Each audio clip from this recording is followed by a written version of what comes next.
All right. Well, hello again. I'm Rob Pack, and I'm going to be speaking today about recovery research priority setting. Um, I think the topic says and dissemination, but you'll see as we go through these different resources that dissemination and implementation of science is a priority in all of them. So, and that's really kind of the mechanics of how to do D&I science is really a topic for next semester, the advanced uh, methods. So I have prepared a number of resources to share with you. I'll take you through them, kind of, you know, give you a pretty high level overview, but then I'll also give you a resource document. And some of them I recommend that you really carefully read because I think that there's a lot to be gained from many of the folks that are talking about these ideas at the national level. So without further ado, I have again prepared an outline on my whiteboard, and this time I hope you can read it. Let me find it here. Share the screen. I'll tell you what we're going to talk about today. So I'll zoom in a little bit. Well, no, that's fine. You can see it. So today we will go back to the Recovery Research Institute, and we'll also go over some resources that William White put in his bibliography, and then I'll unpack a few of those for you. They're older documents, and really the purpose of doing that is to show you the extent to which those were kind of accurate to what we're doing now. They're like a 2000, I think a 2009 and a 2010, a couple of papers, and then we'll talk about those for a little bit, but then we'll start diving into recovery research priorities that NIDA has put forward. They've got recovery in their strategic plan, and we'll also look at some open requests for proposals or some current recovery focused work at NIDA that will give you an idea sort of what they like to fund. And then we'll go into something called the NIH Reporter. And I wish I wish this had existed when I was a grad student, because honestly, I mean, it's just so useful to get an idea, where like the direction that NIH is currently in. And what the reporter does is it actually is a huge database with all kinds of different ways of connecting projects together. But it's basically all of the funded work that NIH has going on. And when you search for addiction recovery, for example, you get 100 studies, and then you can kind of key in our different ones, and you can kind of relate them to each other, and then you can search for other ones through that mechanism. It's pretty cool tool for understanding kind of the current situation and what people are actually working on. This is stuff that's pre-publication, right? These are research grants that are ongoing, and I'll show you guys how to dig into that. We'll spend a little bit of time there. Then we'll go from there over into SAMHSA's Substance Abuse and Mental Health Services Administration's technical expert panel on recovery research. It's a draft document that basically captures the notes from a technical expert panel that SAMHSA held this past year, and they released it out to participants. It's not publicly available, so this is one of those things that you kind of need to know about to to even have access to it. So I'll share that with you, and of course I'll provide it for you as well. You have access to it. It's interesting when I was reviewing it for this particular talk today. I was struck by the amount of generalities in it, and sort of lack of specifics. But nonetheless, we'll talk about that. It's got a star next to it because I think it's important. The same is true for NIDA's strategic plan and obviously the RRI. The next one down on the list is Office of National Drug Control Policy. They have really prioritized recovery since Biden's been in office, and they actually have some recommendations related to recovery science, I think, more than recovery research, and they talk a lot about data and tools that are going to be useful for understanding things like interdiction of precursor chemicals. For example, you may have seen this week that Biden was met with Xi Jinping, and was from China, and was really focused on precursors to fentanyl, and trying to gain some assurance that China was going to do a better job with controlling precursors that are shipped to Mexico and then come across the border after they've been made into fentanyl. And so that's a current topic, and there's some information there that's kind of interesting. I drew a little triangle here, and it's not like an accurate representation of what a prism looks like. Forgive me, but ONDCP is a money prism. That's the best way to think about it. It's in the White House, and Office of National Drug Control Policy is actually, you go to their website at whitehouse.gov. So they're real connected. The drug czar is no longer a cabinet position, but this particular drug czar is a person with whom I have some connection due to my time at West Virginia, but also due to this other organization I work with called the National Strategic something on drug use. And I can tell you more about that as we go through. But what ONDCP does is they set priorities for all these other agencies. So when I say it's a money prism, money comes through the White House and then gets prioritized into different areas through ONDCP. And that's kind of the best way. That's the way I kind of conceive of it. But anyway, not a very accurate drawing of prism, but hey, I only have 4 colors, and anyway, can't draw.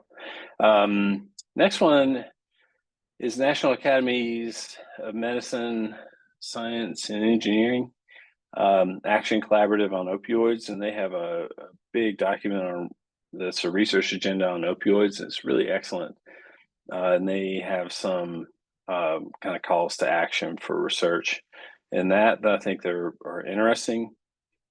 Then the next one is Force March, which is a consulting group, and I forgot what GRI stands for. I have to look, but anyway, they put together a couple of recovery research summits, and I'll take you through a little bit of their materials. I was a panelist on one of these summits a while back, and that was an interesting experience. All of those videos are online, and I'll show you how to access those, where there's a dozen folks that have convened around this topic, and we are all on different panels, and it's a pretty cool experience, and also recorded for posterity. And then the next one is the Foundation for Opioid Response Efforts. This is a industry supported, I say that's not accurate. So they're not, it is it's a foundation that is supported with Purdue Pharma money and Mallinckrodt money and other big pharma money, but it's not an arm of those organizations. And so, the work that comes out of there, I think, is pretty clean relative to its potential contamination from, um, conflicts of interest. And so, actually, I've been watching their work for a number of years. I haven't sought any grant funding from FOR because we try to stay away from anything that could potentially lead to a conflict in the Addiction Science Center. So we're watching them carefully to make sure that that's a legit thing. And so far, it looks pretty good. And they've got some good opportunities for funding there. I think that's interesting. The other thing that I will mention is AOR is the Appalachian Opioid Response Network. And they're actually really good at tracking what's going on in Appalachia with respect to opioid abatement dollars. And I put green around these because they're places where you can learn about resource opportunities. Same is true for SAMHSA. Same is true for open RFPs. All those have green around them because there's real good opportunity for finding research funding at those different places. When I say research funding, I mean that opioid remediation projects aren't necessarily research, but for example, in Tennessee, our opioid abatement community grants were available for proposals from researchers. And I was really pleased to see that. So we didn't submit a research grant I didn't submit a research grant, but I know several people that did, including your main professor for this class, Dr. Brooks. So there's a number of really cool opportunities for scholarship coming out of opioid abatement funds right now. And the last thing I'll show you is what happened when I asked ChatGPT what some priorities for recovery research would be at the current time. And you might know that ChatGPT was recently updated with information as current as June 2023, and it may have even advanced since then. But prior to that, it was several years old, and you couldn't get current. The results from ChatGPT did not necessarily reflect what was happening in the current kind of space. And this is a dynamic problem, as you guys know. So it's really, I think, helpful that they've updated it to be more current. It's also expanded in terms of its capabilities, which is really scary because it was always pretty impressive anyway. But I'll share the results of 2 simple queries that I did in ChatGPT, and I think you guys will find that interesting. And of course, all this will be available in the same kind of 1-pager or 2-pager that I pulled together last time. Okay, so without further ado, I'm going to stop this screen.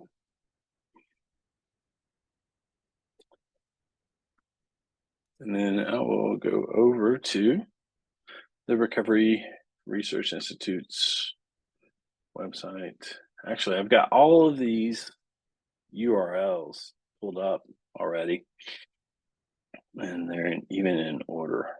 I worked on this lecture for a couple hours today, and it was really, really nice not to have any meetings during that time. Actually, I kind of skipped a couple meetings, but I'm telling you. All right. Here's Chrome. So I think I'll scoot this over here. So I'm looking at the camera a little bit. So first things first, this is an NIH report. Let's go over here to this thing.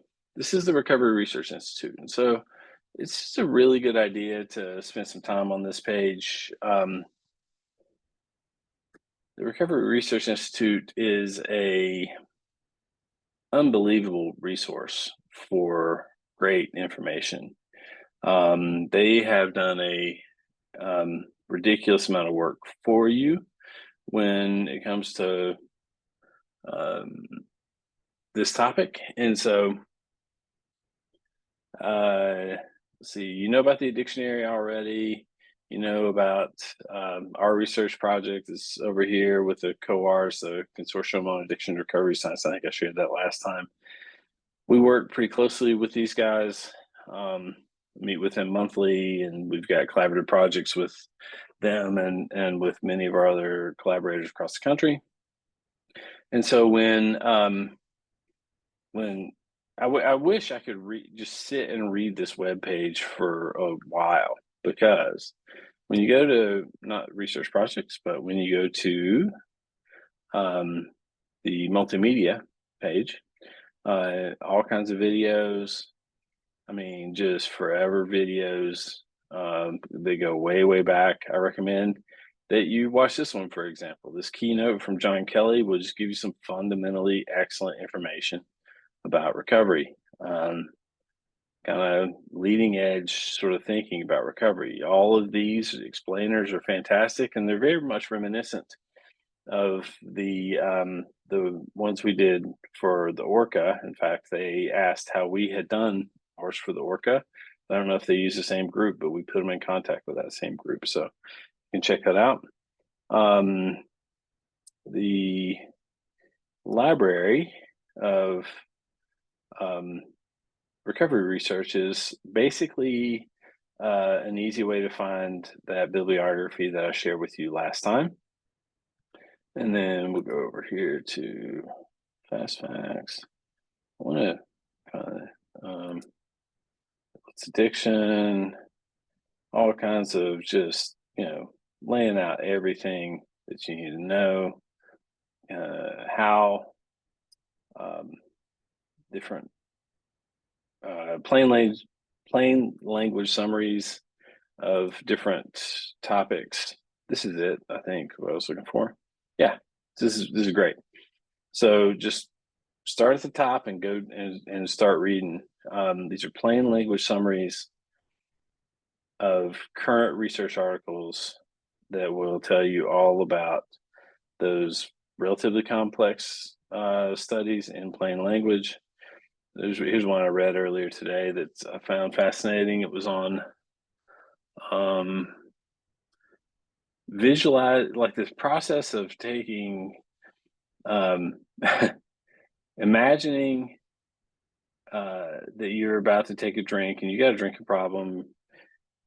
You had alcohol use disorder, and you want to begin the process of diminishing your cravings for alcohol. And it's like a real practical strategy for doing that. It's really, really cool. Imagine hurling your favorite drink away from you. A new technique reduces alcohol craving. This is super cool, but I'm just going to show you this real quickly. But this work was done in Germany, and what they found was that this process right here, well, they compared 5 conditions. Just visualizing a drink, this actually kept cravings high. Minimizing kind of the drink, zooming out like from that drink in your mind, didn't do anything either. How about just the drink spilling? No, it didn't do anything either. What if you just threw it away from you? What if you hurled the drink away from you? Well, that was somewhat effective, but it wasn't as effective as this. And this is super interesting. Acting as if you're bringing a drink to your lips, and then actually not having a drink in your hand or anything, just acting like you're doing this while you're visualizing drinking, and then taking it and then throwing it out, right? That process reduced cravings by 30%. That's this condition right here. So this condition, the one that was sort of like it, but wasn't exactly like the, taking it up to your lips part, it was okay. It did better than any of these other ones, right? But the actual mechanics of moving it forward and then actually saying, nah, I'm going to throw this out, that actually reduced cravings by 30%. That's crazy cool, y'all. And if you don't see how cool that is, it's just a quick behavioral technique for folks that might be dealing with this particular struggle. set of cravings. And so anyway, I recommend that you guys dig into this. Plain language summaries. Oh, and by the way, each one of them has a like what's in it for the, like, what does this mean for the policymaker? What does this mean for an individual? What does it mean for a family? And so on. So I just recommend it. Anyway, so I'm digressing as usual, but let's go on over into the library. So this is the William White Recovery Research Library. And this is really cool because you can just click on it. You can get a Zotero library and you can download these things into your manager, your reference manager, if you want. Or you can just go in the original PDF and check that thing out, and go in here to the table of contents, and then go to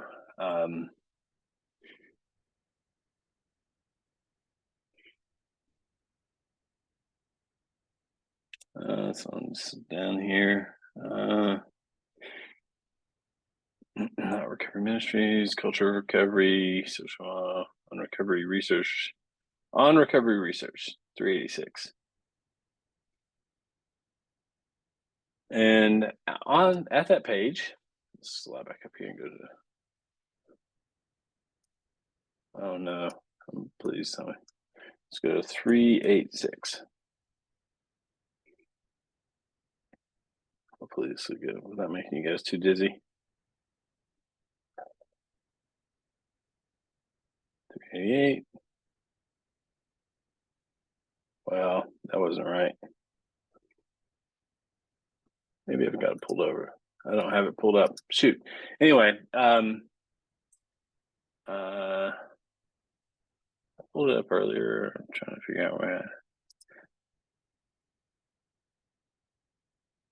Let's see if I can do a Control F on LAUDET.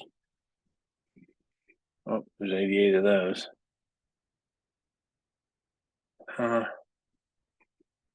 Really on page 9. Let's go back up. And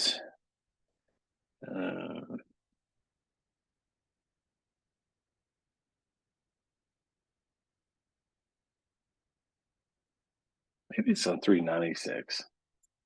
This is really, these things are really close. There we go. On recovery research.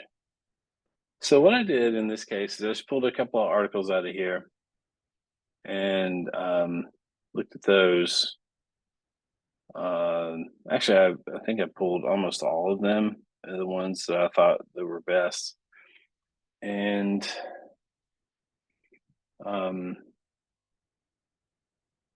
pulled up one of David Best's articles, which is this one. This is Research for Recovery, a review the drugs evidence base. And this is interesting. This was published by the Scottish. It was commissioned by the Scottish government, and what they did was they asked this group of experts in Scotland, "Can you review the whole drugs evidence database and tell us what's going on with respect to recovery research?" And this is a really great paper. Actually, it's got all kinds of cool stuff in it. Really good summary. It's somewhat specific to Scotland, but then it's also got a lot of great information just for international settings. And I'm going to zoom this in just a little bit so you guys can see it better. Actually, so I can see it better. I'm not going to lie. But you can see what's happening here. So what is recovery evidence base, and kind of take you through different ways of thinking about it, and what's going on with respect to different strategies and even measurement and things of that nature. Evidence of effectiveness for treatment, learnings from parallel fields, which is super cool, and then analysis of evidence cited on the road to recovery and literature review. But toward the end, they look at research gaps pertinent to the road to recovery. So I went ahead and queued that one up. So being smart at that moment. So there are some named research gaps here, and you know, challenge of translating the existing recovery evidence base to drug users in their local context. This is a knowledge transfer problem, and it's a D&I concept, dissemination implementation science concept. But of course, given the Scottish government asked this question, that's of course I think a legitimate thing for them to be thinking about. Then how do these principles apply to different groups, younger groups, minority groups, different kinds of drug users? Testing the assumption there are lots of problem drug users who have the potential for recovery who are currently not achieving it. What can be done to really help them? And addressing comorbidities. And this is actually comorbid drinking and problematic heroin to alcohol use. That's an issue, but comorbidities comes up a lot in these documents that you're going to see. And comorbid mental health is how we often think about this. Comorbid mental health issues with other addiction issues, and then the treatment and supporting recovery for both or all, as the case may be. Then assessing the effectiveness of MAT as parallel path to abstinence-oriented recovery, and so on. So, future research and investigation, learning from their randomized injectable opioid trial. It's a great acronym. Assessing the options available for substitute medications. Now, remember, this is a fairly old document. This is from, let's go back over here for a second. I think this is from 05 to 09, somewhere in there. And,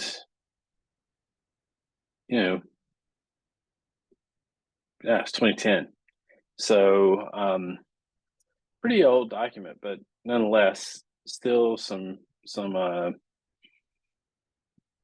consistent themes out here. You're going to see this one several times: more longitudinal studies, more research on other drugs, drug users, late onset drug problems to assess whether or not we have an aging drug using population. Looking at the effectiveness of residential rehab, etc. And it says here, there's a dissenter in our midst. We're still struggling with the basic data questions about what's being delivered and to whom. So anyway, I just recommend this it's a good, comprehensive area,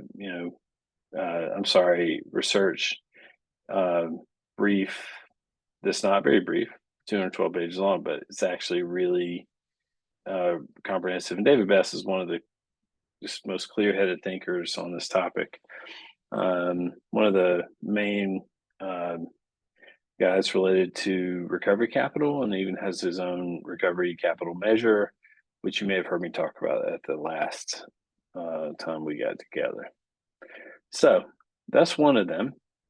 There's another one, I believe it's around the same time. Yeah, this is 2008. Alexandra Laudette, where are we going relative to recovery, and looking at, it's a really good review of what's going on with this topic. And at the end of this, they give some implications for treatment and policy and future directions. And here, I think this one may be an 05 or an 08. No, it's an 08 paper. But, I think in this case, it's not as comprehensive a look. They begin to think through better studies on motivational interviewing. This is probably around the time that ESPERT was coming out, and this may have influenced some of those kind of conversations. And again, it's sort of pre-Suboxone. No, it wouldn't have been pre-Suboxone. It was after Suboxone was invented, but well before full adoption internationally. So probably worth looking at. I wouldn't spend as much time on these two documents as maybe some of the ones that we have going forward, because they're going to give you a better understanding of what's up with the more current situation. But I just put these out there because, really in the whole William White bibliography, there's not that much about sort of guiding future research. And, I thought it was worth looking at. He retired a few years ago, and I think it's actually, to his credit that they're continuing to keep that thing going, because it is the knowledge base, as I said. But it was current as of when he retired, and I think that they're adding to it fairly slowly. But here's another piece by Laudet that is from 2009 that has some future directions and barriers toward the end here. We'll slide down here real quick. And so what kind of research will be needed, and we'll see whether or not it happened. Include recovery as a bona fide topic and one of the major goal area with respect to agency strategic plans. Well, that's happened. We're seeing it now, and it's a cool new science I think it is, at least. And so earmark research funding specifically to elucidate the phenomenology of recovery and long-term recovery processes, patterns, and their determinants. Look at longitudinal, naturalistic, developmental, career perspectives, right? Consider multiple paths to recovery, not just treatment. Combines qualitative and quantitative methods to gain in-depth knowledge from and about people in recovery. So you're going to see this a lot too.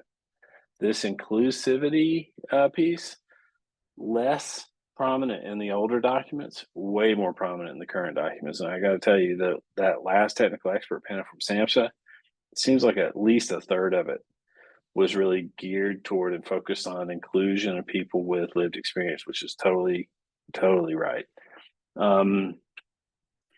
Makes wellness, not substance use, criminal involvement, employment, the primary outcome. So wellness is the primary outcome. Adopt an ecologically valid person and environment approach rather than an individual level approach, and address the research questions developed in partnerships with service providers to maximize technology transfer. This makes sense, right? Sometimes we do our research without consultation of the providers, and they're like, what they really want to know is this going to affect my clinical practice? And I think that's a really valid question. We had an interesting conversation with a former medical director at Overmountain Recovery, a clinic that we own jointly with Ballot Health. And she was a data person. And what she really wanted to know was, what is happening at the end of the day with these patients? Are they actually getting better? You want to know effectively some, like a hybrid of some of these questions.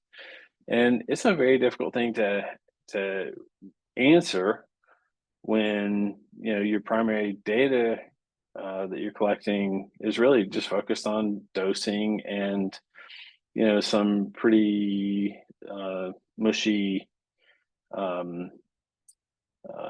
measures of whether or not they engaged in therapy, right? Not just the dosing, but also the therapy. So very interesting conversation. Couldn't give her a straight answer, unfortunately, and that's that's incumbent on us to do better in that space as scholars in this area.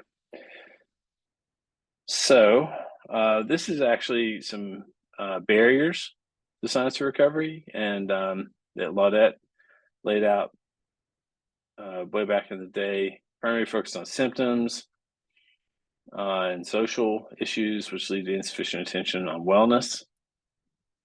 Prescient, I think. primary emphasis on biomedical aspects of addiction to the detriment of investigating other critical determinants of remission and recovery.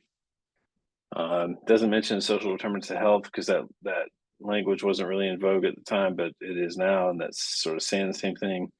Emphasis on formal treatment services, which leads to insufficient attention to the natural history of recovery using various paths like psychosocial environment, social and personal, and social capital, etc.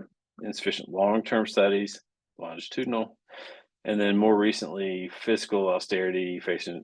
This is locally important to that context, which I think was immediately post housing crisis of 08, 09. All right, so let's not bother with that. Although lessons from the past are always important to pay attention to. So let's shift gears and talk about night. So that's sort of the old school way of looking at some of these things, and you can kind of see where some of those compendium documents were orienting the science in a way, and maybe they weren't themselves doing that, or that those documents weren't responsible for orienting the science that way. But what happens is sort of collectively we begin to understand that we need to begin moving science in a different direction. Remember, science is just, each study is a brick in a wall. And, some bricks are better, bigger. Some bricks are cornerstones, right? Or I guess those are cornerstones. But anyway, you get my point, right? So there's a lot of patience required. There's a lot of digging into and learning about all the studies that are out there in your given field. So it's a big effort to go into this and to really kind of get a sense for what's happening. But you can be pretty well assured that you're not going to get funding for a project that isn't innovative and doesn't take a next step beyond the work that has been done in the past. And here's why. The people that review grants for federal research funding are experts in those fields. They've done a lot of the work that has led to that knowledge base. And, they know whether or not those methods work and whether or not that's an important question. They know whether or not these things are important to do and important to invest research dollars in. So that's kind of how the whole thing advances. It's a big old hive mind and sort of incrementally moves forward and is a massive distributed effort, right? And this is the place right here that does most of the research funding for opioid use disorder, recovery, research, etc. Now, SAMHSA is interesting. We'll get to that in a minute. SAMHSA is more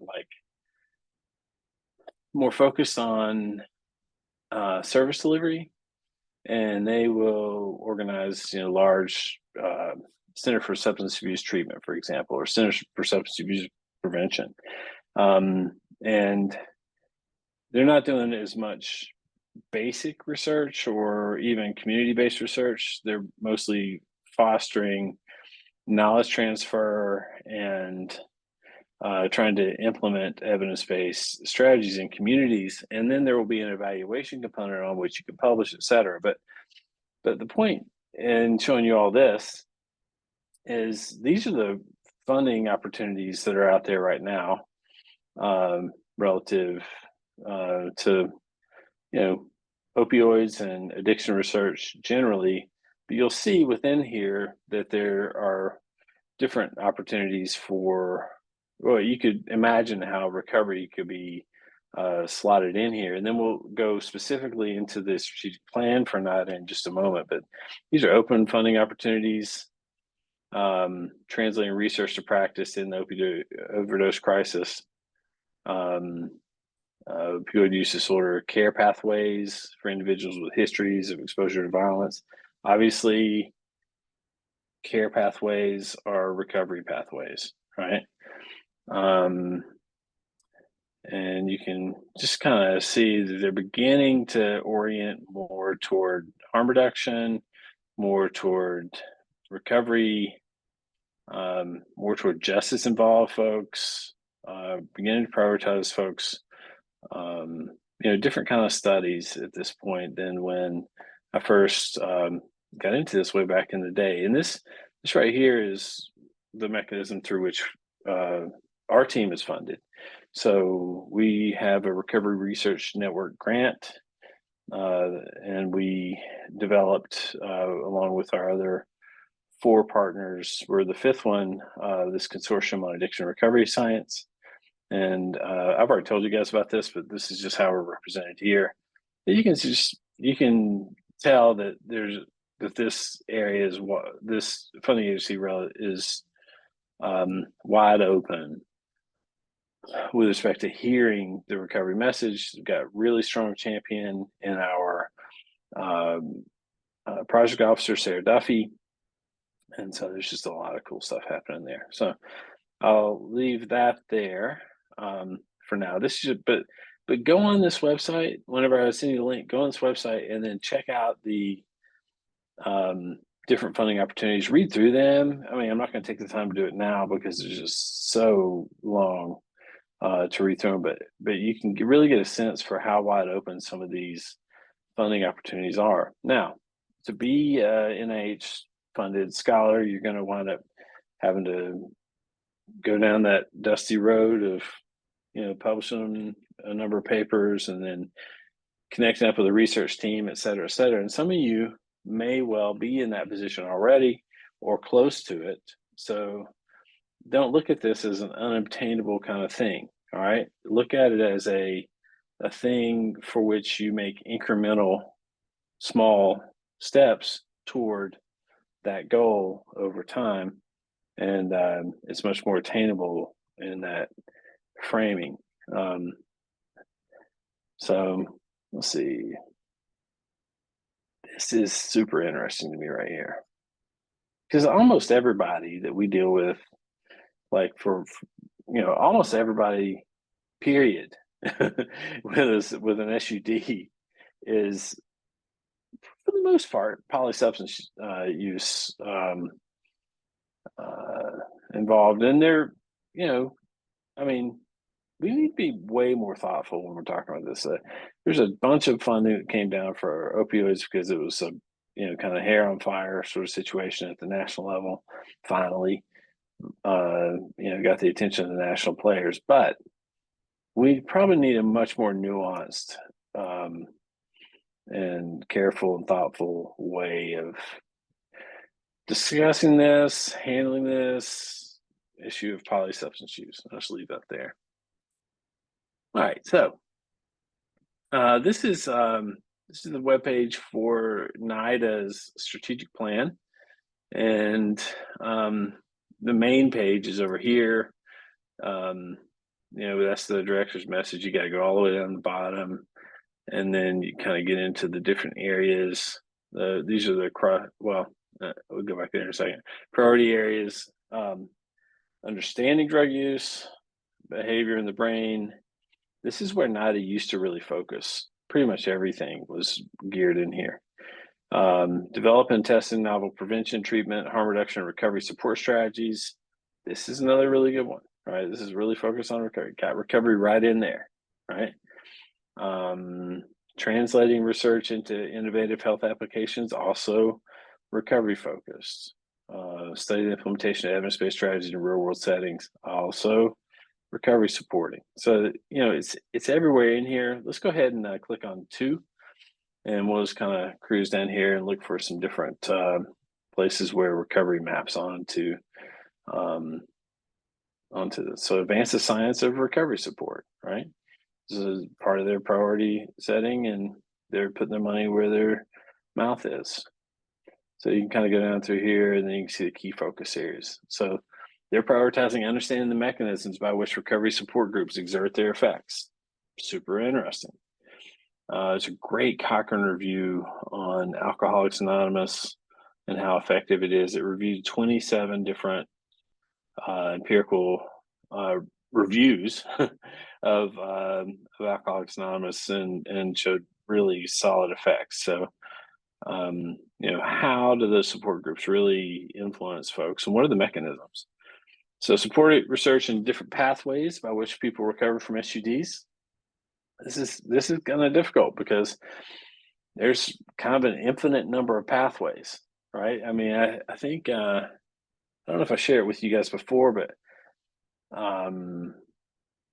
in some of my public talks, I put up this Addiction Policy Forum map of recovery pathways, and it's super interesting because it's like vignettes, and then they talk about sort of what the barriers to moving in through that pathway was for each of the different vignettes, and it's this incredibly small type on a big poster, but you can barely even read it in the poster size. And the point is, I believe, that there are so many pathways into recovery and there are an infinite number of combinations of all these different variables, right? So this is going to be an actual, challenging thing to gain a really solid sample size. So what you probably need to do is do a very thoughtful mixed methods approach and maybe categorize people by recovery stage, for example, and then do some sort of backwards assessment of sort of how they got there, and then try to aggregate that information. All kinds of cool stuff you could do here. Like so word I'm looking for, like a cluster effects. Look for clustering of different content in their stories. Anyway, incorporated broader knowledge of clinical outcomes and recovery research beyond the absence and reduced drug use. This is something Nick Hagenmeyer and I used to talk about this all the time. Like, what does recovery actually mean?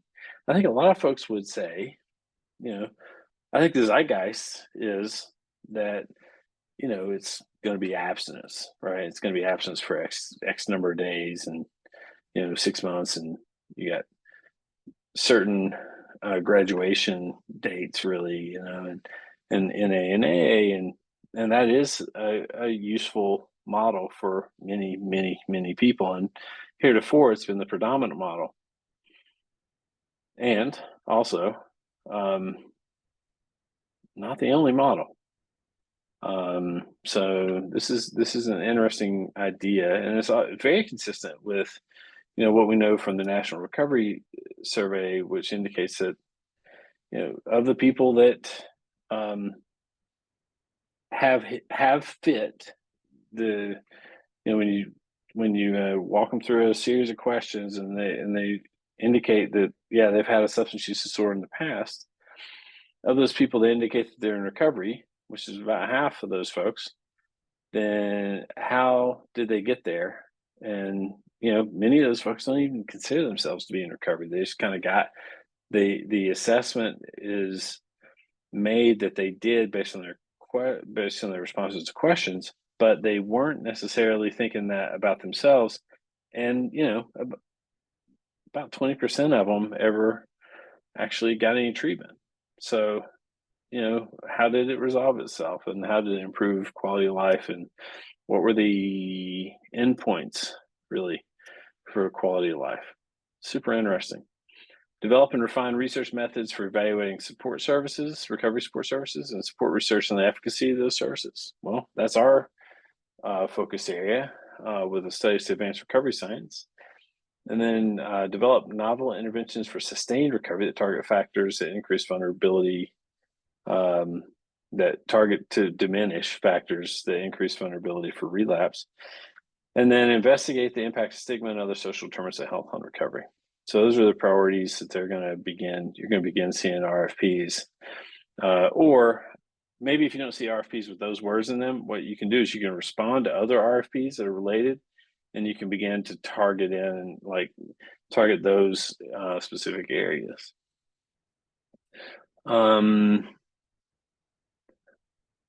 Really glad to see this because so many folks gain access to recovery support services through harm reduction services. And it's just, I think it's impossible to keep them from each other, right? They're intertwined. So, really, really important. New priority area, I would say newish priority area for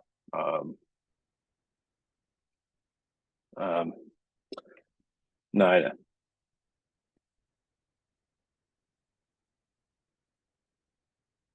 So, okay, so that's two. Develop and test novel prevention, treatment, harm reduction, recovery support services. Accelerate research on the intersection of SUD and HIV. Implementation of real world strategies. You're going to see a bunch of recovery stuff in here as well. Justice settings. This is huge right here. And then this is prominent in the National Academies of Medicine one as well. In fact, a whole bunch of key areas that they highlight there. So,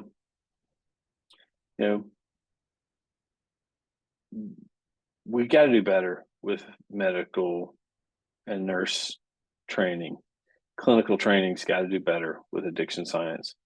And, it's just not there yet. It's way better than it was, but that's not good enough. So, and I'm fascinated by this right here, which is translating research into innovative health applications. So when, I don't know, a couple of years ago, I was a reviewer for clinical translational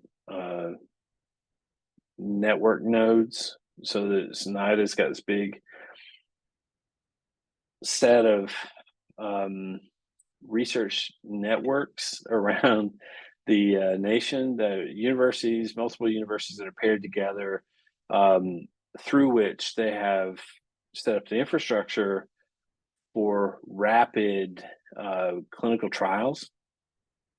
And and so the nodes get core funding, and then within each node, you can, if you're a member of the CTN, you can propose studies and then get the really highly prioritized funding access in that way, which is really cool.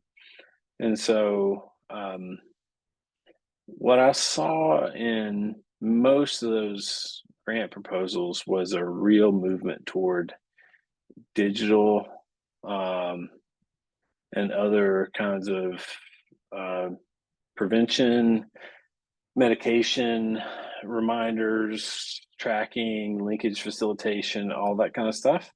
So I just think I think it's a really neat area.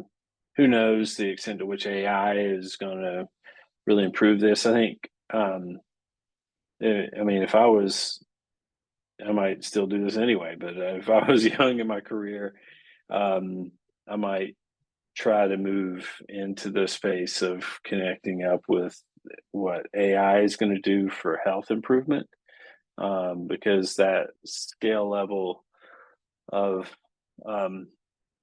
data science and predictive analytics is really going.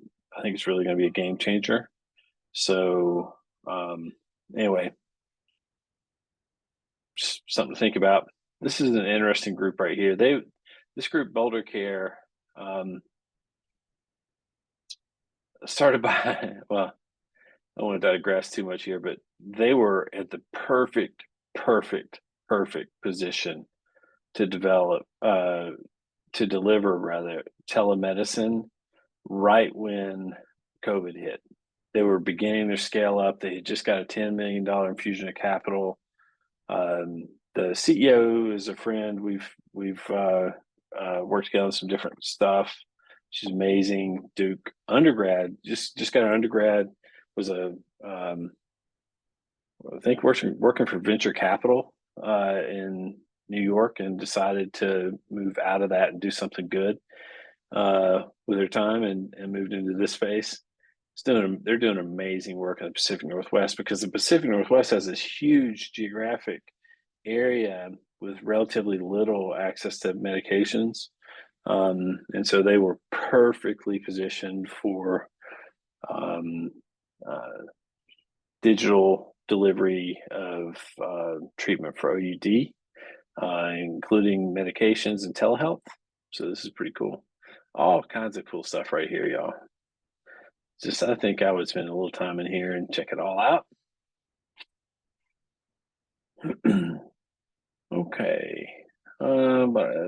So NIDA's, that's NIDA's perspective. Now remember, NIDA funds science.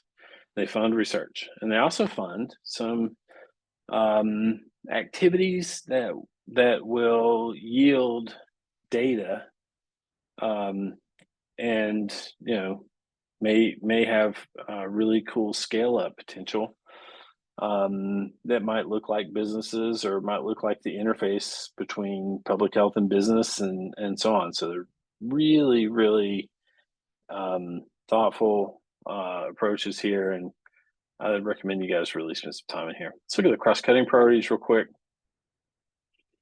Stigma, inclusion, disparities, interactions with SUD, HIV, and other comorbidities, data science, analytics, real-world complexity. And remember, y'all, this is all complex system science. If you get down to it, understanding system dynamics, complex systems, and switching your perspective from just being focused on one thing, but seeing the problem trying to see the problem for as complex as it actually is it's a real challenge. But I encourage you to take that on as a intellectual exercise. Personalized interventions. This is directly influenced by large data. And what's going to happen, like personalized medicine and personalized addiction medicine, like what's that going to look like? I think it's going to be absolutely fascinating. And the acceleration of the science is just unbelievably curvilinear at this point. So pretty exciting time. Personalized medicine, what about personalized public health? Super interesting kind of concept, but start grappling with that a little bit.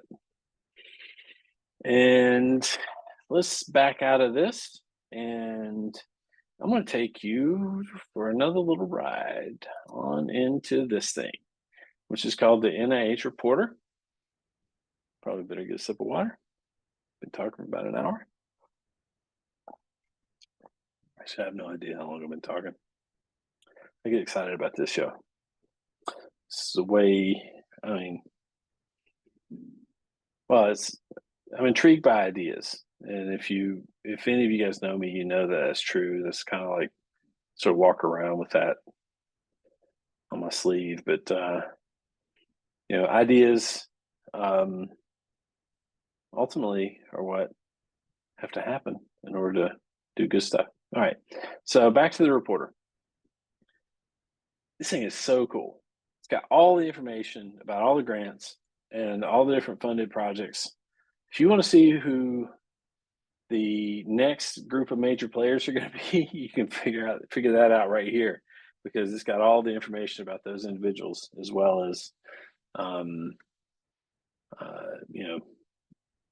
dollar amounts and all kinds of stuff. You can do really advanced searches here. You can search by PI, search by the organization, you can search all kinds of stuff. I'm just going to do a real general search, and I'll show you how easy it is to find what you're looking for. So I just did addiction recovery. Well, that yielded 3,649 projects. Oh my gosh, that's a lot. But it doesn't have to be that many that you kind of come through, because what you can do is you can cruise down through here and find. Let's look for somebody I know that's doing addiction recovery work. It's John Kelly. Let's do a Control F, and then do KELL. There's John, and so he's mentoring. So this is a little bit to know about this stuff, but this is a K award, This is mentoring. He's mentoring a junior scientist in this work. So that's not really what I'm focused on right here. So let's go to the next one. So advancing science and recovery community centers to support persons treated with medications for OUD. If you click on that one, get some information about that. Just like in PubMed, it's got a bunch of project terms, and then it'll probably show me some interesting work that's similar. It'll show you some history of John's work. This is the guy that runs the Recovery Research Institute, by the way.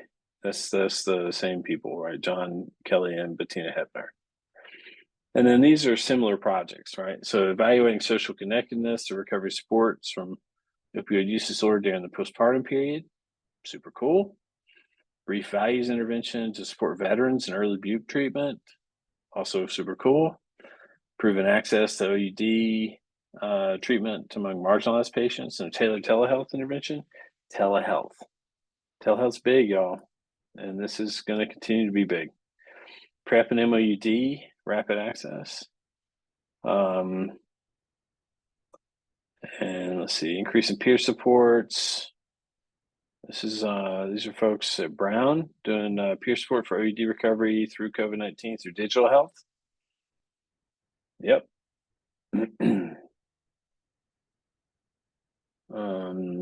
And these are alphabetical, right?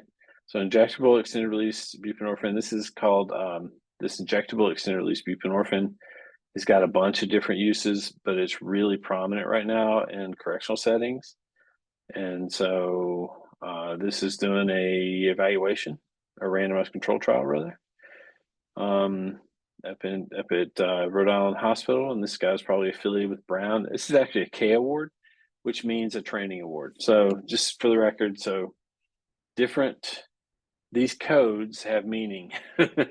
And this means that this is K23. This is probably a clinician that wants to go into research, and they're being trained in this, being mentored by someone that has existing research funding, probably in this space as well. And that's what that means. This means it's the second year of funding. This means it's from NIDA, the National Institutes, the Drug Abuse Institute. If it was cancer, it would be C right here. This is a K23 mechanism. All right. This is R24 mechanism. This is a research infrastructure grant. So this one happens to be focused on reward-based technology to improve opioid use disorder treatment initiation after an ED visit. This is the third year of that grant and the first supplement. So if you got a big grant, you can apply for supplemental funding for that grant. So this is an O3S1.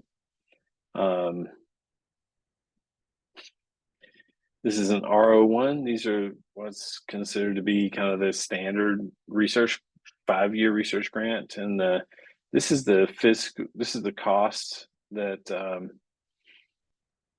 that grant actually brings. That grant brings that many resources to this institution per year. So this is a fiscal year total cost by IC, which I don't remember what IC stands for. So you can really kind of see what's going on. There used to be a data visualizer for how these things, I may be right here. So I don't know if the data visualizer is still ongoing, but we'll try to find it in a second. It's got all the information, the description, details, sub-projects, publications, patents, outcomes, clinical studies. Every year, by the way, we have to do a research productivity and progress report, RPPR, and we submit that to our project officer, and they compare what we said we would do against what we did last year. and they do it on an annual basis. Really cool process. They kind of hold you accountable for everything you said you would do. But hey, y'all, check this out. These are all of the currently funded studies that are potentially connected to this topic here. Okay, and I think if you go on down here, you'll probably find us. Let's see, MGs, PAC, Hoag. So this guy right here, Aaron Hoag. So this is how COARS is funded through this administrative supplement. So, and Aaron's at the Partnership to End Addiction, and the 5 organizations went together and co-wrote this proposal, and they submitted it through Aaron because Aaron's the leader of this group. He's one of the most gifted natural leaders I've ever met. That he just put that thing under review, and we got funding for it. So, what happened? This is the only problem. There we go.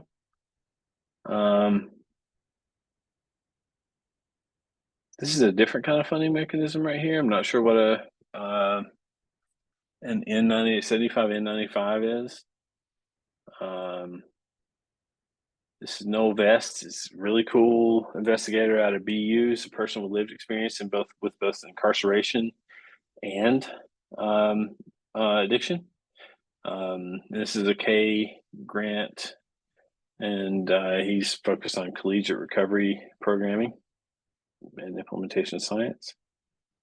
Warren Bickel, just up the road. This guy's done amazing work. Now this guy does work that's focused on recovery. He was one of the early folks played in recovery science.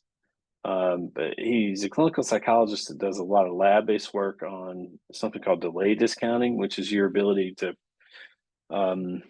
not eat the marshmallow, for like a better way to put it.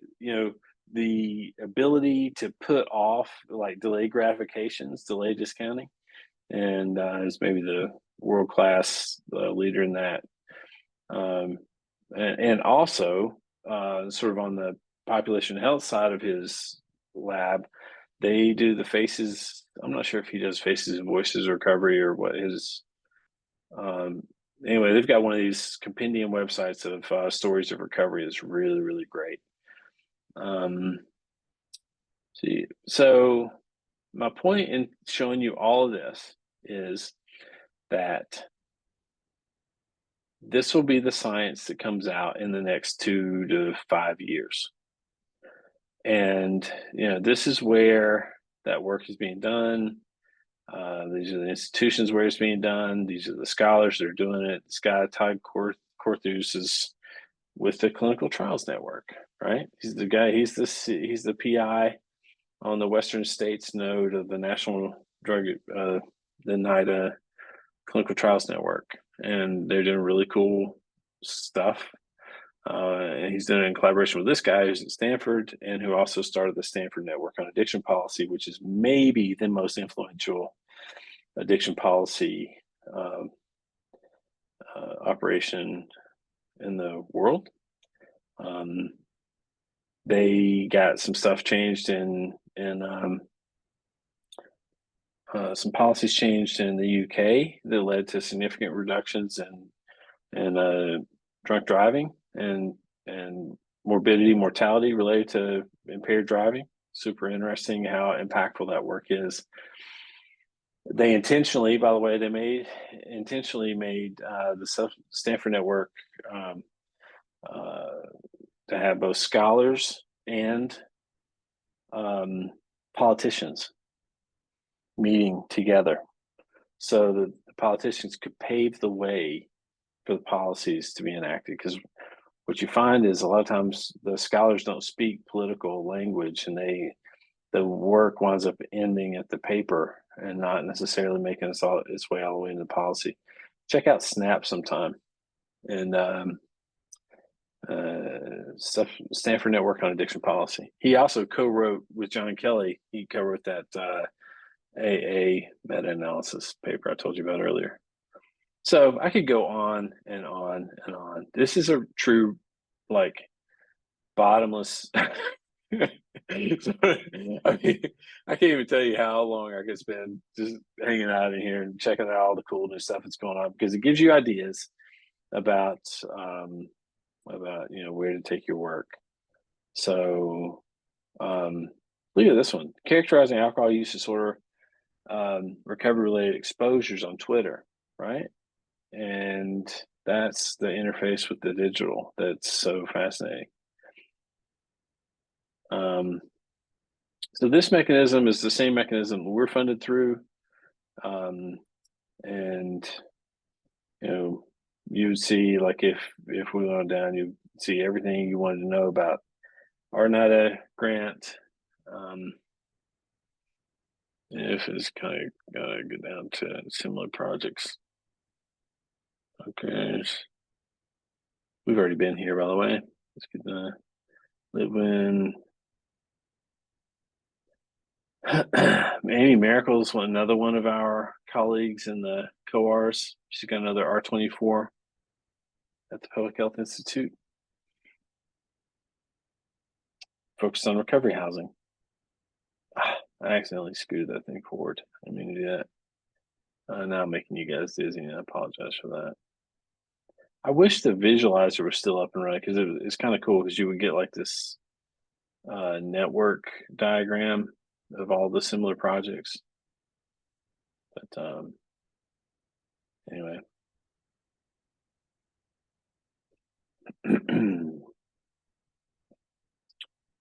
All right. So this is ours right here: studies to advance recovery supports in Central Appalachia. You kind of go down and see everything you want to know about that work, and then per year, like what the direct. So this is total funding. This is direct costs and indirect costs. If you don't know what that means, that's okay. You don't need to. And you can see what similar projects look like. So that's how you know, right, what all is going on. And these are potential partners to work with and to do other cool new projects.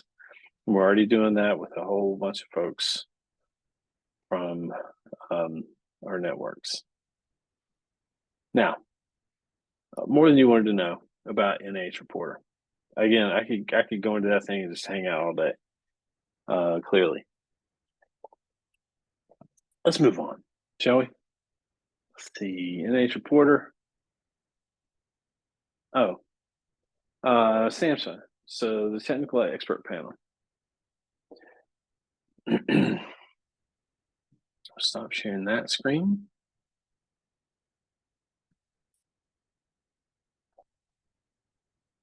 I hope I'm recording. Recording. It's good. Let's see if I can find it. I think it's this one. So pull it over here. So this is the Recovery Research Technical Expert Panel meeting summary. And this was from back in June. And again, this is that document that I told you that's like not really accessible unless you know about it. But since I did know about it, and I thought you should know about it, now you know about it. So again, it's not as crunchy. It's not, it's like meeting notes is the best way to describe it. I recommend you read the whole thing though, because it'll give you a sense for where things are going, and kind of, I think it's useful from that perspective.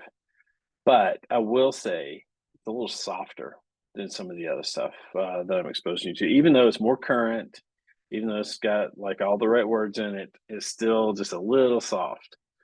And I don't say that just because of the cartoony, thought bubbles here. These are things that were actually mentioned in the chat. But let's see. I don't want to make you guys dizzy again with the kind of fast-paced stuff. So I think it's 20 or 30 pages, something like that, but it's 20 pages. And you kind of get a summary about, what folks are talking about and what was going on in the chat. And you're going to sense some themes of inclusion, some themes of longitudinal, some themes of intersectionality and inclusion, I think are really important, but also some themes related to implementation in real world settings. So D&I, that's why the D&I part of this class is really second level, because those are kind of specialized tools that you have to have. You can't do randomized controlled trials in that kind of setting. But check this out. We've been doing this stuff a long time, and I'll be doggone if this wasn't a consistent theme in some of those 2008, 9, 10 publications we were looking at earlier. And the theme of my last talk with you guys, which is the difficulty that we have with measuring addiction and recovery. Still problematic. And a lot of that relates to the complexity of what it means to be in recovery, the lack of standardized outcomes. There's no biomarker necessarily for recovery. That'd make things a lot simpler, wouldn't it?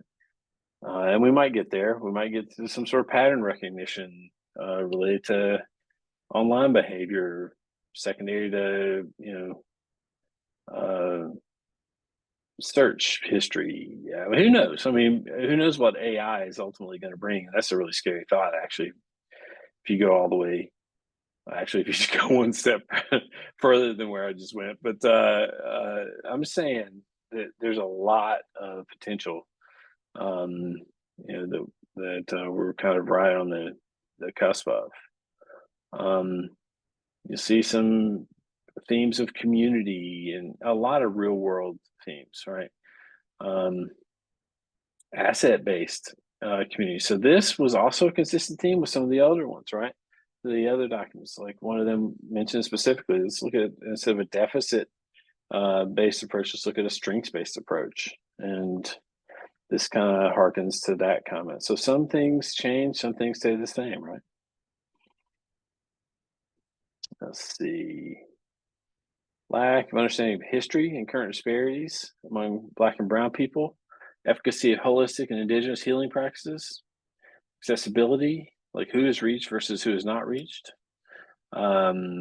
effective outreach strategies for underserved populations, multidimensional aspects of recovery, language and communication, scalable recovery supports, again, diversity, and then community engaged and generated evidence. Again, diversity and inclusion. Youth. This is important. Not enough studies are done with youth, because that's a whole different level of complexity related to recovery. And that has got to be said. Let's see here. Peer workforce approaches. That's good, because that's what we're doing. Financial stability of peer programs and of the workforce that needs to be addressed. This is a poorly paid workforce, unfortunately. They're not paid what they're worth by any stretch. And it's this changing the funding mechanisms and improving them has got to be a priority.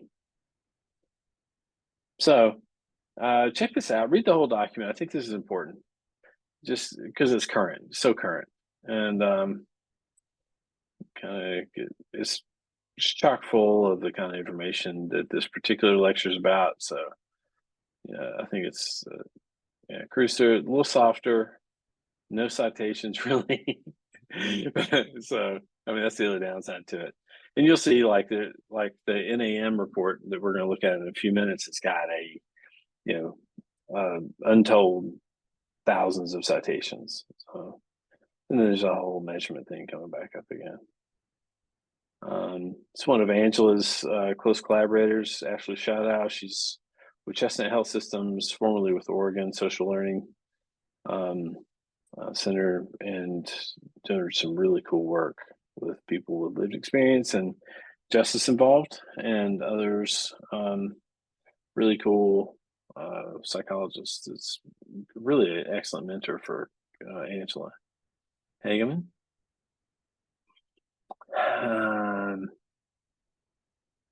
Payment incentives, biomarkers. I don't know how, but I don't know what the biomarker is going to look like. But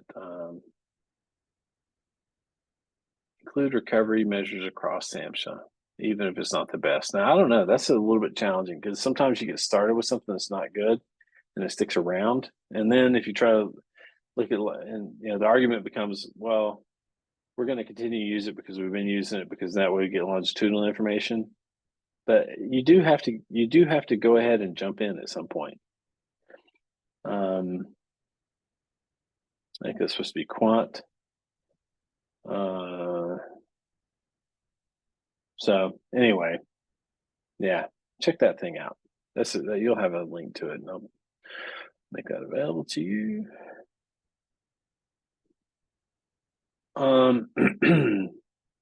So inclusion, equity, peers, social determinants measurement, rights protection. There you go. All right, stop sharing that. I'll go back to this other thing. Actually, let's see what's on the agenda next. That was SAMHSA. Let's go to ONDCP real quick. The rest of this won't take quite as long, I don't think. Kind of got in the rabbit hole for a bit. ONDCP, that's where we were going. I want to share this, I think. Yeah. So in the Biden White House, that's where the Office of National Drug Control Policy lives, as I mentioned. And this is from this week, I think, or last week. Maybe I can't see the date, but I think it's the 7th. And they're talking about recovery-ready workplaces and strengthening our economy through recovery-ready workplaces.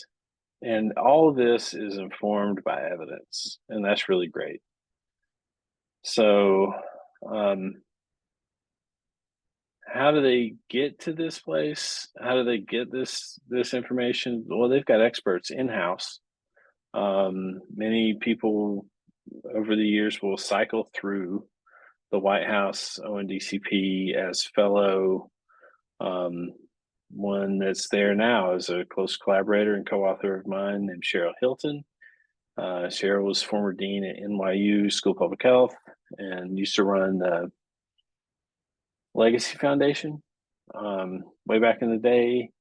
And we've written a couple of things, several papers together, but she's presently at ONDCP, and I'm glad because she's a really good, logical, clear-headed thinker about these topics. Stephen Patrick from Vandy was there for a couple of years, about half-time. Keith Humphreys from Stanford, the guy that started Stanford Network, he was there for a long time. They get real national level experts that come in and help them with these briefs, and then help get them kind of read up on things.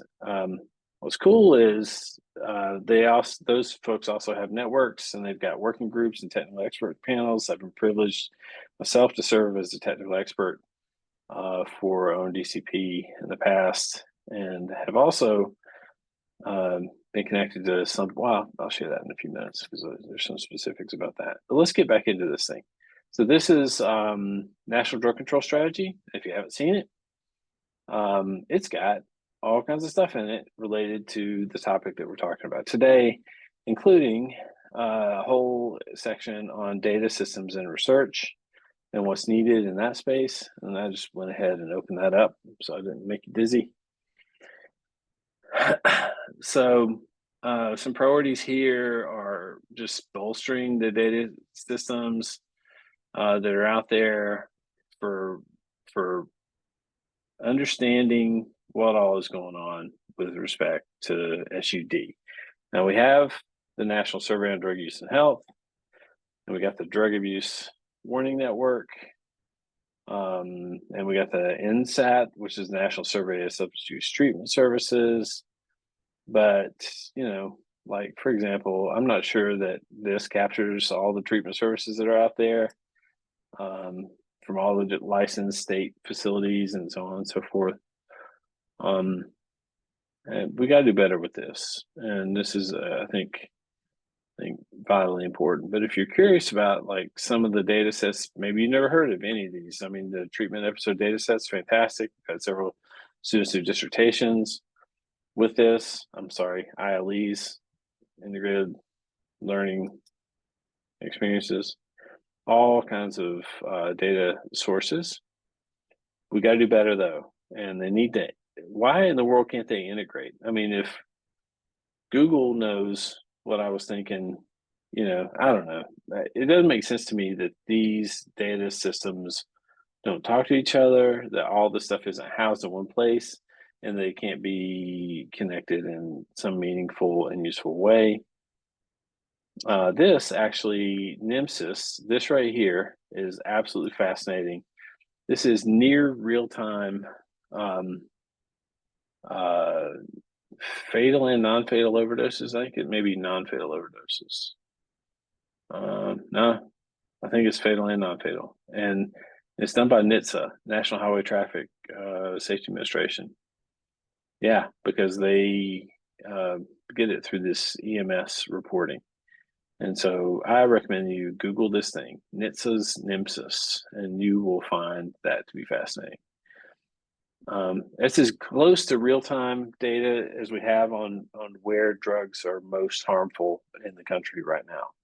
And that's one of those dashboard type things that, or not dashboard, but interactive mapping type tools that can really help if people just use it more and begin to rely on that kind of data and work to improve it, et cetera.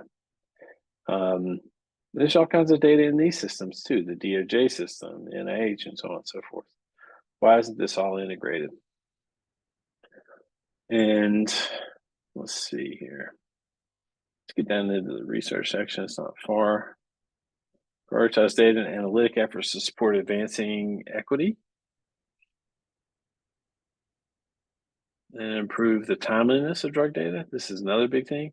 I think actually would have been really useful to have very rapid access to IQVIA data. IQVIA is the dispensing data from pharmacies. That can tell you a lot about what's going on in your community. You can get population health level information about buprenorphine use, for example, or naloxone use, or any of the opioids by compound in the drug, and you can get it by dosing amount, by pill count, any number of different things. So IQVIA charges a fortune for that data. It's about $1 million, I think, and they'll actually continue to charge you as long as you have new questions. So it's, but I think the feds ought to get involved in making that data much more accessible.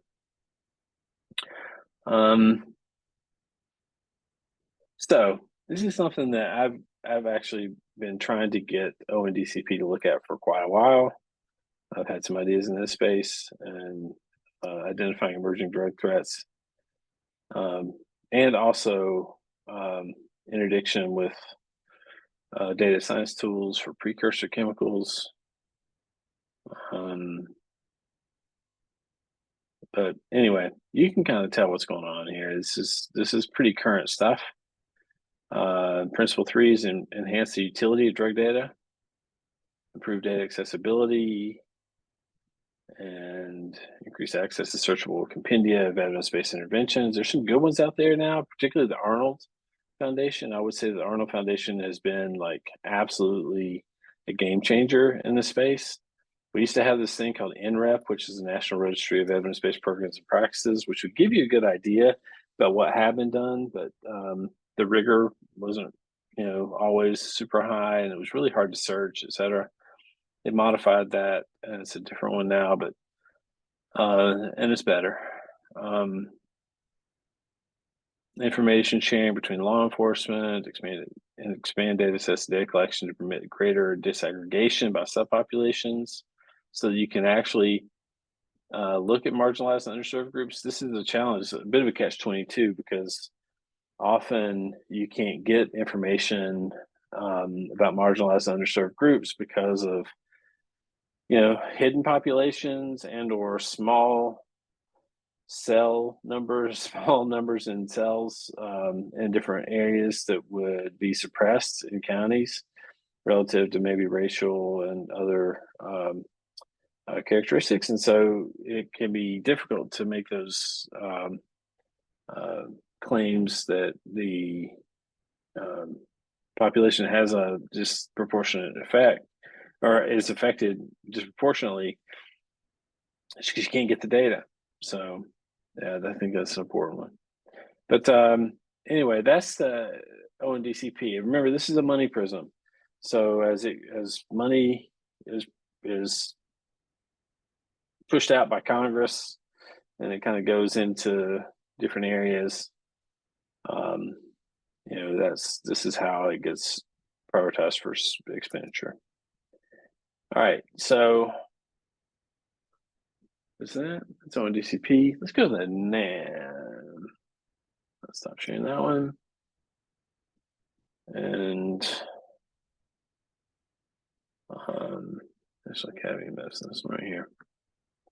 This is another research priority document for so this is really a research agenda for opioids, and this is a really well referenced and researched document. I'm gonna go ahead and pull it over here so you guys can see it better. Or I can see you. I can't really see you. Don't worry about that. All right, so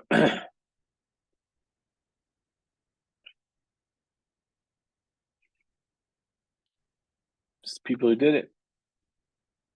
And let's make it bigger. So these are from the National Academies of Medicine perspective. This is kind of how they see the problem. Remember, I think I've told you guys before, how you see this problem kind of depends on how you're paid. All right, and health professionals, clinicians, will see this as a health professions training problem and a problem to address with drugs, right? and see it as Genesis being in pain management, right? Predictable.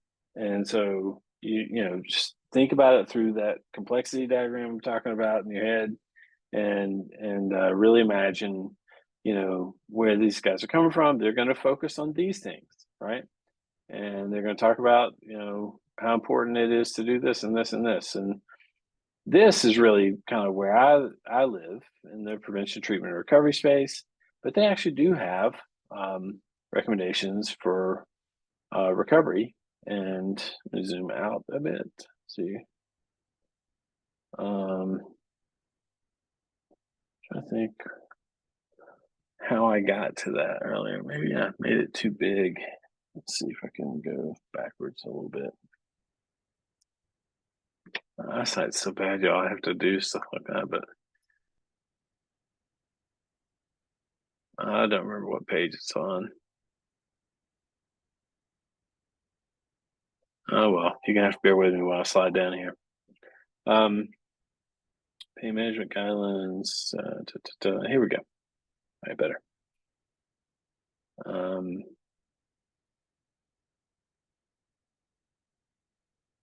You'll have access to this. Don't bother with trying to read it now, but just some of the research priority areas that they identify have to do with granularity of data. This kind of gets back to that same issue I was just talking about related to patient sociodemographic factors, specifically targeting data for especially high-risk populations, persons of color, rural, incarcerated, homeless, and expectant mothers. Efficacy of prevention, treatment, and recovery strategies in special populations. Data systems. Telemedicine, telehealth is going to be prominent, particularly coming off of COVID. COVID did so much to expand access to telehealth.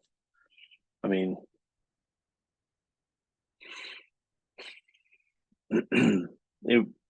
telehealth's been a long time coming, and we really needed to be where we are now a decade ago, but we're beginning to move in the right direction at this point. Unfortunately, it's secondary to a really terrible pandemic, but anyway. So care transitions, this is, phase shift between like treatment and then out into the maybe a recovery housing operation or some other kind of thing. And so looking at care transitions and sort of ways to evaluate, ways to enhance better linkage to the new receiving care function. And so there's, you can see the recovery focus pieces here as well. And this kind of blends in with some, again, syringe service programs and other harm reduction strategies. They don't call them that here, and I don't think that that's intentional. I do believe that this is a science-focused group that's not going to do that, but and then a whole bunch of stuff related to medications. So that's the Action Collaborative, well-researched. It's got a whole big document that goes with this, a few hundred pages long.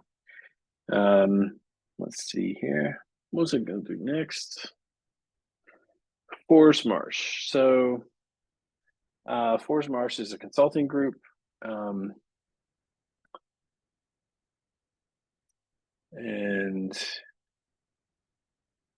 I don't even remember what GRI stands for. Global Recovery Initiatives. So Forest March. Let's go and share my screen again.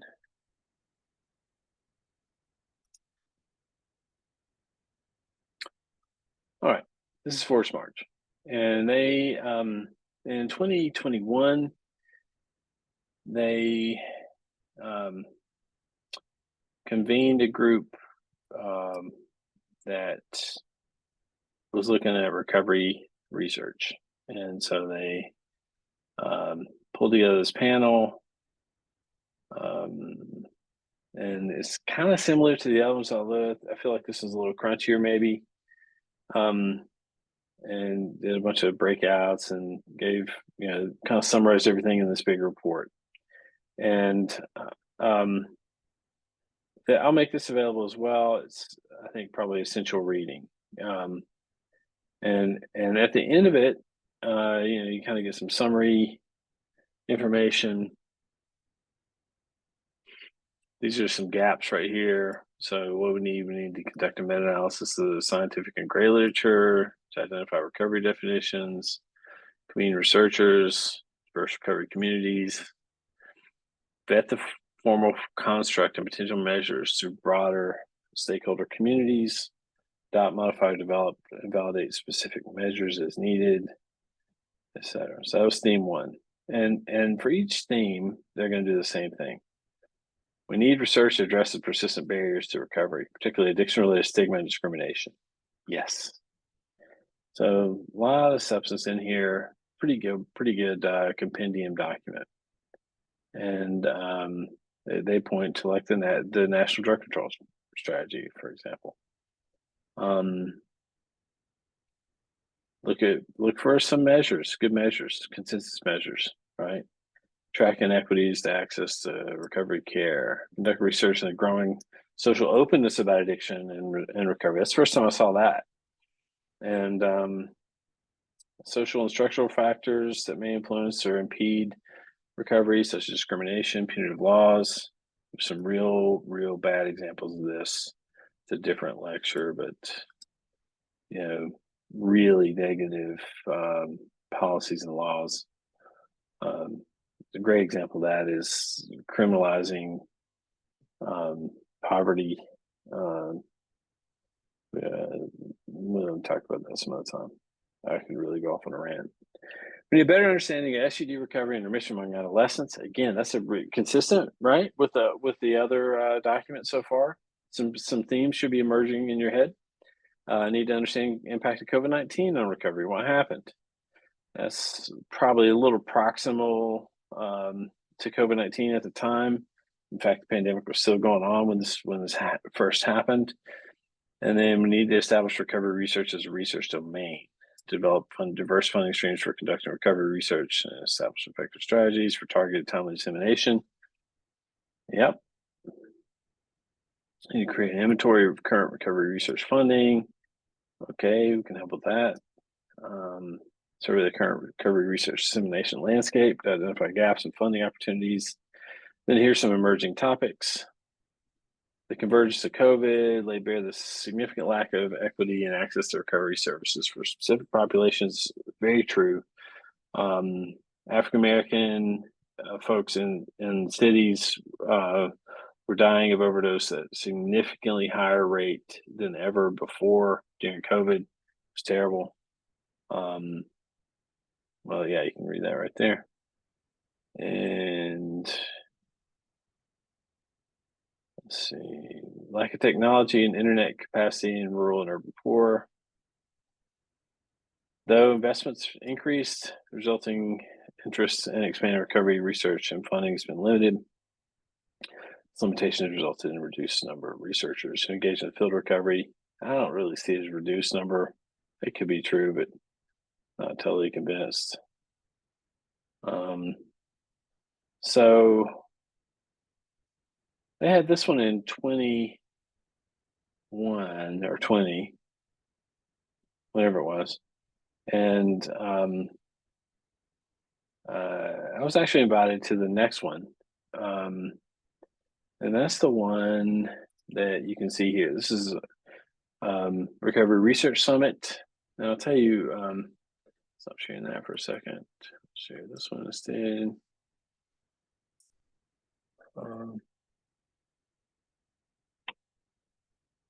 This one? Yeah. So this is the same GRI group and Forrest Marsh put this together. And we did this in, it was basically a year later. And we had the advantage of this other document when we got together.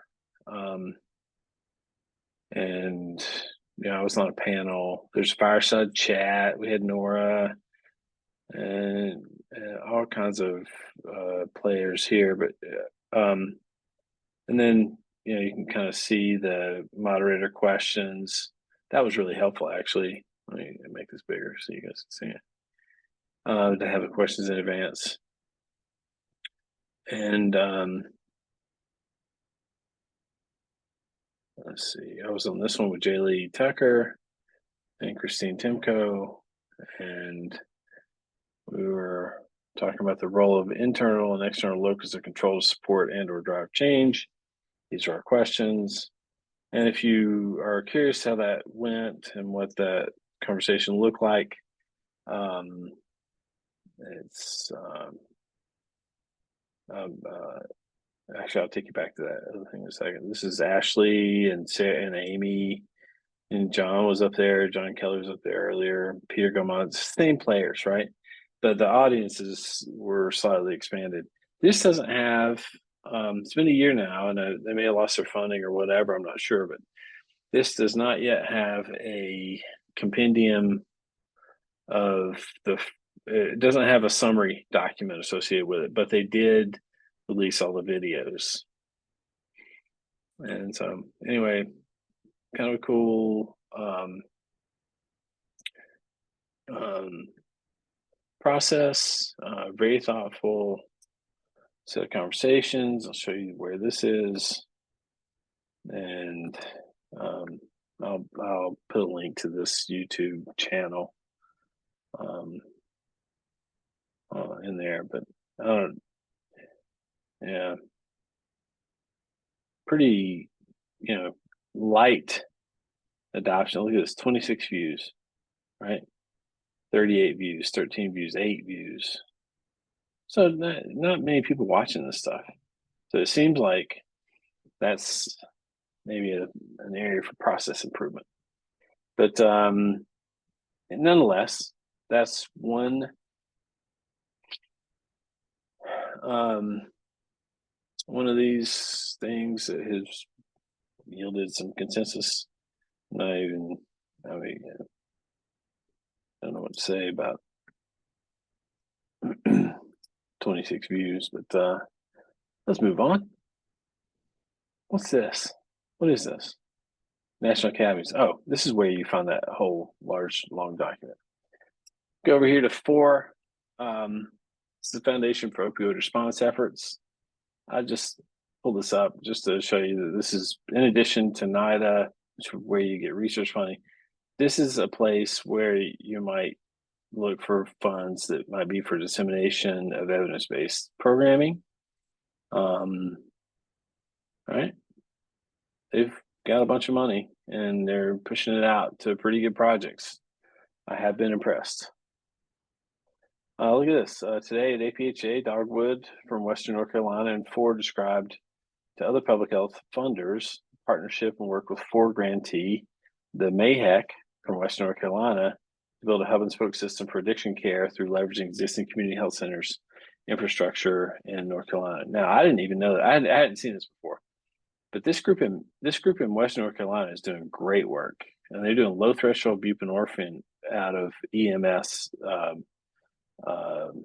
out of ambulances. So people that have non-fatal overdoses, they will dispense buprenorphine to them, and they're also matching them with peers, and they're converting thereafter at a rate of 85% connection to treatment for that population that has had non-fatal overdoses. Absolutely fascinating, low threshold, excellent work going on there. That needs to be studied, and they do have a paper coming out. They're supposed to send me an advanced copy of it, but I think it's embargoed. So anyway, Dogwood's doing some cool work. We are meeting with them soon.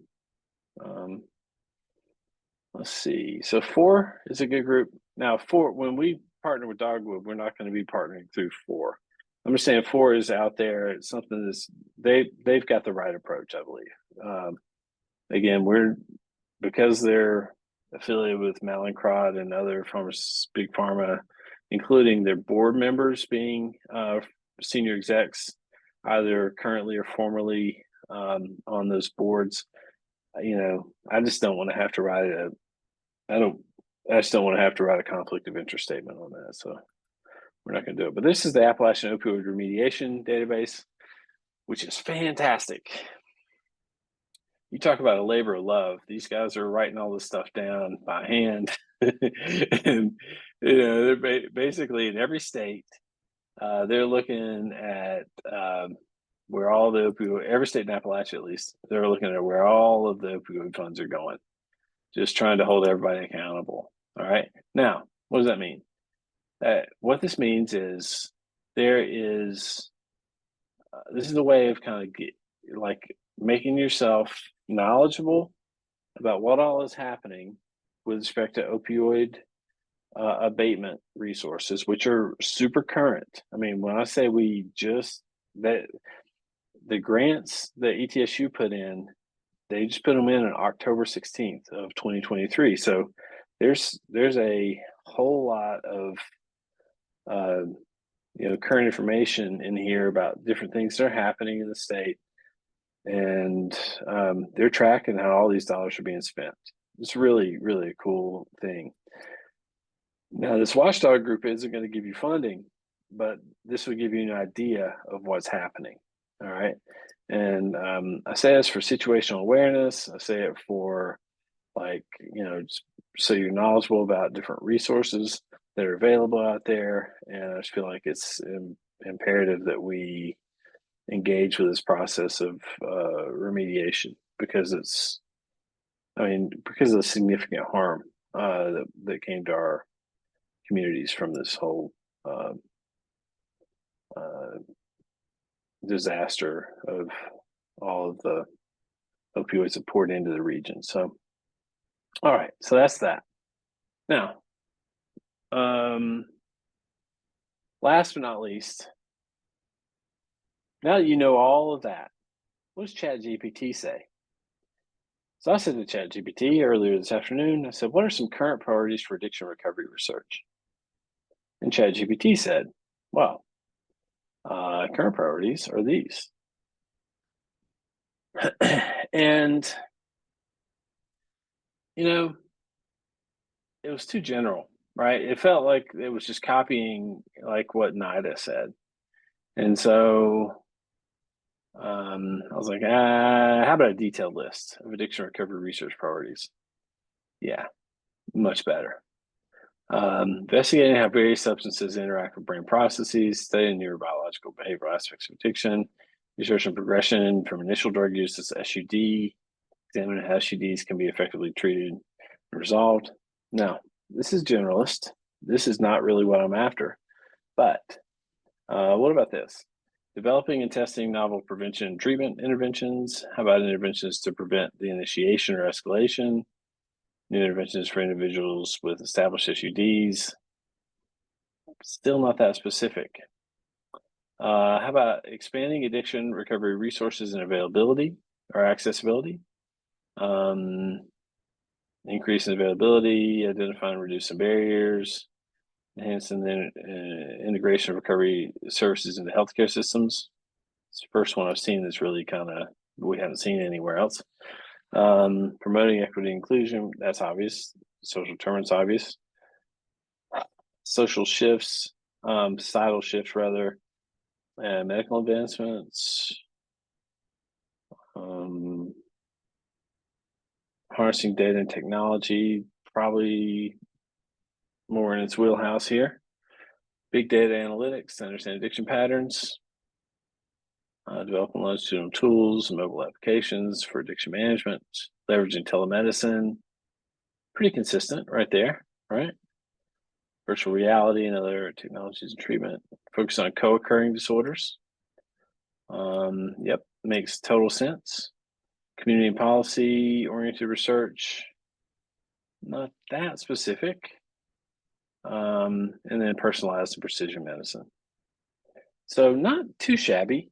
ChatGPT would definitely give you a high level overview, kind of understanding if you didn't have time for anything else. So I give you a B minus ChatGPT. All right. And by the way, if you want to cite ChatGPT, this is not, you can say click get citation right down here, which I think is really cool. This may be a Grammarly thing, I'm not sure, but anyway, you can switch it up between different citation formats, which I will do in that document that I make for you guys. So that's it. It was a lot. Sorry for how long it took. You know, don't really practice these things. I hope it was helpful, and would love any feedback that you can give me to either improve on this or in any way. So I think I'm going to call it an evening. It was sunny whenever I got started, and it's dark now.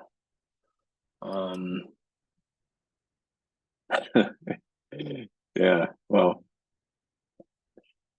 I think that's because of the time change. I don't think it's because I was that long-winded, but it does look like it was almost 2 hours. So anyway, apologies for the link, but